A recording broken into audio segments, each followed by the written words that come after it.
আশা করি ভালো আছেন সবাই। আমিও ভালো আছি। আবারও আপনাদের মাঝে নিয়ে চলে আসলাম আর একটি ঘটনা। আশা করি এই ঘটনাটি আপনাদের ভালো লাগবে। তো আমি শুরু করছি ঘটনাটি। ভৌতিক মনে হচ্ছে। কামাল এমনিতে ভূত প্রেত বিশ্বাস করে না, তবু এই নির্জন রাতে কেন যেন ওর শরীরে কাটা দিয়ে যায়। গাড়ির গতি ঘন্টায় 60 রাখে কামাল। মনে মনে ঠিক করে কোন অবস্থাতেই গাড়ির গতির সাক্ষী এর উপর নেবে না। কামালের শ্বশুরই ছিল ওর ওস্তাদ। সে শিখিয়েছে রাতের বেলার রাস্তাঘাট যতই ফাঁকা হোক না কেন একটা নির্দিষ্ট গতিতে গাড়ি চালালে কোন অ্যাক্সিডেন্ট হয় না। কামাল কথাটা বিশ্বাস করে, তাই আগে বাগে মনে মনে গাড়ির গতি ঠিক করে নেয় ঘন্টায় 7 কিলোমিটার। সংসদ ভবনের সামনে আসতেই বৃষ্টি শুরু হলো। কামাল মনে মনে বলে বৃষ্টি হবার আর সময় পেল না। কামাল গাড়ির গতি আরো কমিয়ে আনে। আসাদ গেটে আর্নের সামনে আসতেই সিগন্যাল পড়ে গেল। কামাল একবার ভাবল টান দিয়ে চলে যাবে কিনা, কিন্তু পরক্ষণেই ভাবল না, অস্থির হবার কিছু নাই। ও গাড়ি থামিয়ে গ্রিন বাতির জন্য অপেক্ষা করে। রাস্তা প্রায় ফাঁকা, কোনজন মানব নেই। ডানে বামে তাকালে ওর কেমন একটা গা ছমছম করে ওঠে। দূর, যত সব ফালতু চিন্তা ভাবনা। 1 কিলো আসতে পারলাম না আর ভূতের চিন্তা পেয়ে বসেছে। নিজেই সান্ত্বনা দেয় কামাল। হঠাৎ বাম পাশের জানলা দিয়ে একটা মুখোমুখি দিতে চমকে উঠে চিৎকার করে কামালকে। জানালায় দিয়ে ভেতরে তাকিয়ে আছে এক বুড়া। মাথায় হেলোমেলে সাদা চুল, 2 হাত দিয়ে জানালার কাজ চেপে আছে। দাঁতগুলো কেমন ফাঁক ফাঁক। লোকটা বলে উঠে, দে দে টাকা দে, ভাত খামু, টাকা দে। মেজাজ খারাপ হয়ে যায় কামালের। মনে হয় নাইমা 2টা চড় মারে। হারুমজাদা ভিক্ষা চাউনের আর কোন সময় পায় না। মরজায়া পোশাক ফাঁক করে বুকে থুতু দেয়। মনে মনে গোজগোজ করলেও বুক পকেট হাতরে 5 টাকার একটা নোট বের করে লোকটার দিকে বাড়িয়ে ধরে। লোকটা টাকা না নিয়ে বলে, ভাগ ভাগ, তাড়াতাড়ি ভাগ। কথার আগা মাথা বুঝতে পারে নাও। কামালের কাছে লোকটাকে করে হয়তো পাগল টাগল হইব। ঠিক এই সময় ওর পেছনের ছোট জানলায় টোকা দেবার শব্দ হয়। কামাল ওর ঠিক পিঠ লাগোয়া যে জানালাটা সেটা একটু ফাঁক করে ও শূন্য পেছনে না তাকেই বলে, জি বলেন। কি হয়েছে? পেছনে থেকে 3 জনের একজন জিজ্ঞাসা করে। না কিছু না। সিগন্যাল ছেড়ে দেওয়ায় কামাল গাড়ি টান দেয়। কামাল বাম পাশের মিররে তাকিয়ে বুড়োটাকে আর দেখতে পায় না। মনে মনে ভাবে, আরে গেল কোথায়। ও একটু সামনে ঝুঁকে ফুটপাতটা দেখতে চেষ্টা করে, কিন্তু বুড়োকে আর দেখতে না পেয়ে বেশ অবাক হয় ও। তারপর ফার্মগেটের দিকে টার্ন নেয়। পেছনে থেকে ফিসফিস করে কথা বলার শব্দ কানে আসে কামালের। এই নীরবতায় তাতে ও কিছুটা সাহস পায় কামাল। মাঝে মাঝে একটা গাড়ি শুশু করে পাশ দিয়ে চলে যাচ্ছে। রাতের রাস্তায় বেশিরভাগ ট্রাকই চলে। দানবের মতো ট্রাকগুলি খোতো খোতো শব্দ করে চলে যায়। সায়দাবাদ যাত্রাবাড়ি হয়ে কামাল গাড়ি চালাতে থাকে শনির আঁকড়া দিয়ে কুমিল্লার দিকে। এই রাস্তাটা ওর বেশ পরিচিত। একটানা বৃষ্টি হচ্ছে, মনে হয় আজ সারা রাতই হবে। মাঝে মাঝে বিকট শব্দে বিদ্যুৎ চমকাচ্ছে। শীত শীত একটা ভাব চলে এসেছে। কামাল পানির বোতল খুলে পানি খায়। আশেপাশের দোকানপাট সব বন্ধ। আজ মনে হচ্ছে রাস্তায় গাড়ির সংখ্যাও কম। পেছনে থেকে আবারও টুকটুক করে শব্দ হয়। জি বলেন। কামাল মাথাটা একটু পেছনে নিয়ে বলে, আমরা একটু নামবো। একজন বলে।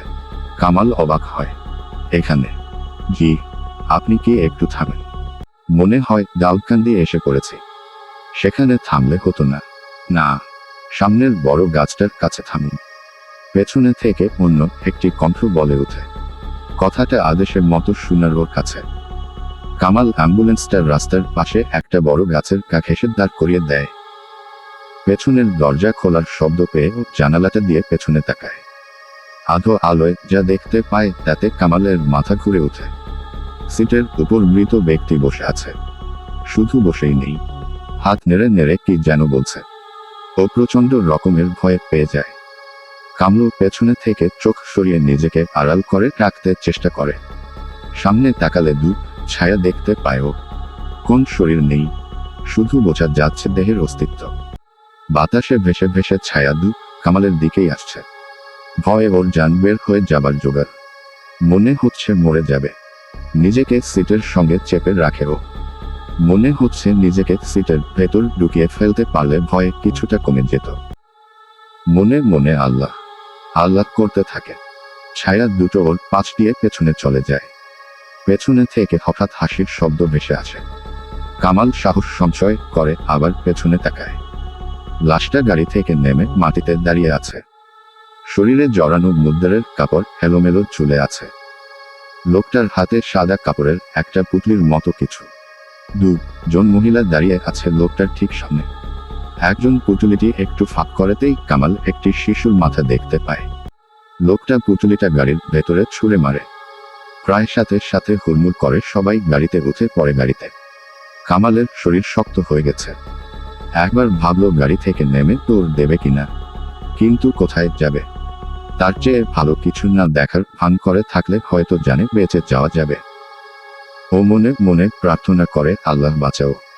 পেছনে থেকে টোকা দেবার শব্দ আসতেই কামাল চমকে উঠে গাড়ি চালালো। ভারী এটা কণ্ঠ বলে। কামাল চাবিতে হাত দিতেই গাড়ি স্টার্ট হয়ে যায়। কামালের মাথা কাজ করছে না। গাড়ির রাস্তায় ওঠার সময় সাইড মিররে দেখতে পায় ছায়া দুটো এখনো দাঁড়িয়ে আছে। হাতে ধরে আছে সাদা মতো দুটো পুতুলি। এখন আর বৃষ্টি পড়ছে না, তবে মাঝে মাঝে বিদ্যুৎ চমকাচ্ছে।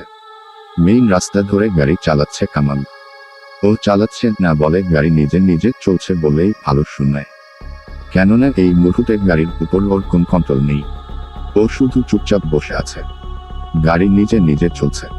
পেছনে থেকে চুক চুক শব্দ ভেসে আসছে। কামাল নিজেকে সামলে সাহস সঞ্চয় করে আবার পেছনে তাকায়। দেখতে পায় দুজন করে দুপাশে বসে সবাই সামনের দিকে ঝুঁকে বাচ্চাটাকে খাচ্ছে। আশা করি দ্বিতীয় ঘটনাটিও আপনাদের ভালো লাগবে। তো আমি শুরু করছি দ্বিতীয় ঘটনাটি। স্টেশনের লোহার গেটটা এক ধাক্কায় খুলে দৌড় দিলাম টিকিট কাউন্টারের দিকে। অনেক রাত হয়ে গেছে, ট্রেন পাবো কিনা জানি না। টিকিট কাউন্টারের সামনে যে হতাশ হতে হলো আমাকে। বন্ধ। কিন্তু কিছু করার নাই আমার, এইখানে অপেক্ষা করা ছাড়া। একটা টুল দেখে বসে পড়লাম সেখানে। আজকে সকালেই জয়দেবপুর এসেছি একটা ইন্টারভিউ দেওয়ার জন্য। MBA পাস করেছি গত বছর। বহু জায়গায় ইন্টারভিউ দিয়েছি, কখনোই কোন রিপ্লাই আসেনি। সুতরাং কি হবে তা তো জানি। বরাবরের মতো কোন রিপ্লাই আসবে না, কিন্তু তাও দিতে আসা কিছুটা ফর্মালিটি আর কি। এসে পড়লাম বিপদে। ইন্টারভিউ দিতে দিতে বিকেল হয়ে গেল। সেখানে থেকে গেলাম এক বন্ধুর বাসায়। সেইখান থেকে রাতের খাওয়া দাওয়া সেরে স্টেশনে ফিরতে ফিরতে রাত প্রায় 12:30 বেজে গেল। এখন উল্লুকের মতো বসে থাকা ছাড়া কোন উপায় নাই। কখন ট্রেন আসবে কে জানে। বসে আছি আর মাঝে মাঝেই নিজের শরীরে জোরে থাপ্পড় বসাচ্ছি মশা তাড়ানোর জন্য। বসে থাকতে থাকতে একটু ঝিমুনি এসে গেছিল। হঠাৎ কানের কাছে কে যেন চিৎকার করে উঠল, পেয়ে গেছিলে। চিৎকার শুনে ধমরিয়ে উঠে বসলাম আমি। এবার আমার চিৎকার দেওয়ার পালা। দেখলাম কিংবদর্শন দুইটা কঙ্কাল আমার সামনে দাঁড়ানো। কি ভেবেছিলি রে তোমরা? তুই লুকিয়ে থাকলে আমরা তোকে খুঁজে পাব না, একটা কঙ্কাল বলে উঠল। টংরাকে? বললাম আমি, ভয় খেমে উঠেছি। কে আবার? তুই টংরা? তাড়াতাড়ি চল, দেরি হয়ে যাচ্ছে যে, বলল অন্য কঙ্কালটা। এই কঙ্কালটার আবার একটা পা নাই। কোথায় যাব? যেন কিছু বোঝে না। তোর আজকে বিয়ে না? তাড়াতাড়ি চল। বিয়ে? চমকে উঠলাম আমি। কিসের বিয়ে? কার বিয়ে? গলা দিয়ে ফ্যাস ফ্যাস আওয়াজ বের হলো। তোর বিয়ে বটগাছের পেতনির সাথে। বিয়ের আসর ছেড়ে পালিয়ে আসি আর এখন কিছু বুঝতে পারছিস না? বলল এক পাতা। আমি তো মানুষ, আমার পেতনির সাথে বিয়ে হয় কিভাবে? বললাম আমি। কে বলল তুই মানুষ? মরা মানুষের ভিতর লুকালেই মানুষ হয়ে যায় নাকি? মরা মানুষ? আরে মরা পাচ্ছেন কোথায়? আমি তো জলজান্ত মানুষ, দেখছেন না? মরলে আমি টের পেতাম না। খাক খাক করে হেসে উঠল এক পাতা। ওরে, মানুষ কখন মরে তা কি সে টের পায়? বলল সে। সে কি তাহলে কি সত্যি আমি মরে গেছি? চমকে উঠলাম আমি। হ্যাঁ রে হ্যাঁ, তুই মরে গেছিস রে, আর আমাদের টংরা তোর পেটের মধ্যে থেকে কথা বলছে। চোখে পানি চলে আসল আমার। হায়, জীবনে তো ধরতে গেলে এখনো কিছুই দেখিনি। প্রেম করিনি, নাইট ক্লাবে যাইনি, সবই তো এখনো করা বাকি। শেষ পর্যন্ত কিনা এভাবে বেরসিকের মতো মরলাম। যেতে কি হবেই? একটু ভয়ে ভয়ে জিজ্ঞেস করলাম আমি। হবে না আবার? ধমক দিল প্রথম ভূতটা, তোর না গায়ে গু হয়ে গেছে? গায়ে গু আবার কি? মানুষের যেমন গায়ে হলুদ হয়, তেমনি আমাদের হয় গায়ে গু, কিছু বুঝিস না, বলল প্রথম কঙ্কালটা। হায়, সব আশা বুঝি শেষ। শেষ পর্যন্ত বোধ হয় আমাকে বট গাছের পেতনিকেই বিয়ে করতে হবে। বট গাছের পেতনি দেখতে কেমন হবে কে জানে, তবুও একটা শেষ চেষ্টা করা যাক। দেখুন আমি বোধহয় মরিনি, আমাকে ছেড়ে দিন, বললাম আমি।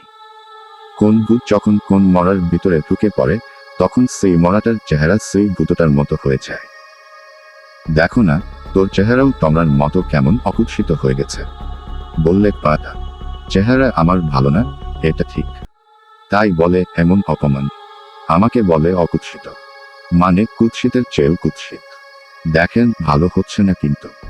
আমি কোন টংরা ফংরা না, একটু ঝাঁচের সাথে বললাম আমি। তুই যে টংরা না মানুষ, তার কোন প্রমাণ দিতে পারবি? প্রমাণ? একটু ভাবলাম আমি। হ্যাঁ পারবো, বললাম আমি। কি প্রমাণ? আমি কবিতা লিখতে পারবো। আপনাদের টংরা কি কবিতা লিখতে পারে? কবিতা? আবার খাক খাক করে হাসল এক পাটা। কবিতার নাম শুনলেও তো আমাদের টংরা অশ্বত্থ গাছে উঠে পালায়। ব্যাস, এই তো প্রমাণ হয়ে গেল যে আমি টংরা না, খুশিতে চেঁচিয়ে উঠলাম আমি। আগে প্রমাণ কর তুই কবিতা লিখতে পারিস, তারপর বুঝবো, বলল প্রথম কঙ্কালটা। তোর কবিতা কখনো ছাপা হয়েছে? আমার কবিতা এতটা উচ্চমানের যে সেটা ছাপালে অন্য কবিরা আর সুযোগ পাবে না, তাই ছাপা হয়নি। একজন সম্পাদক নিজের মুখে আমাকে একথা বলেছে। গর্বের সাথে বললাম আমি। দেখি লেখ তো একটা কবিতা, আমার নাম নিয়ে একটা কবিতা লেখ, বলল প্রথম কঙ্কালটা। নাম কি আপনার? জিজ্ঞেস করলাম আমি। কানাবেল, বলল প্রথম কঙ্কালটা। আহা, নামের কি বাহার, মনে মনে বললাম আমি। যাই হোক, ব্যাগ থেকে কাগজ কলম নিয়ে বসে গেলাম কবিতা লিখতে। কিছুদূর লেখার পর জিজ্ঞেস করল কঙ্কালটা, কিরে লেখা হলো? হ্যাঁ শেষ। পড়তো দেখি। একটু গলা খাকারি দিয়ে পড়তে শুরু করলাম আমি। তেল আছে, তেল আছে আর আছে কদবেল, মেলা আছে, জেল আছে আর আছে পাঁচফেল। খুন আছে, চুন আছে আর আছে বান্ডেল, সবচেয়ে মহান হলো কঙ্কাল কানাবেল। বাহ বাহ, আনন্দে হাততালি দিয়ে উঠল কানাবেল। তাহলে প্রমাণ হলো তো যে আমি টংরা না? জিজ্ঞেস করলাম আমি। কি যেন বলতে যাচ্ছিল কানাবেল, কিন্তু তার আগেই চিৎকার করে উঠল এক পাটা, পেয়েছি পেয়েছি টংরাকে, ওই যে অশ্বত্থ গাছের উপরে। কানাবেল আর এক পা দৌড় দিল গাছটার দিকে।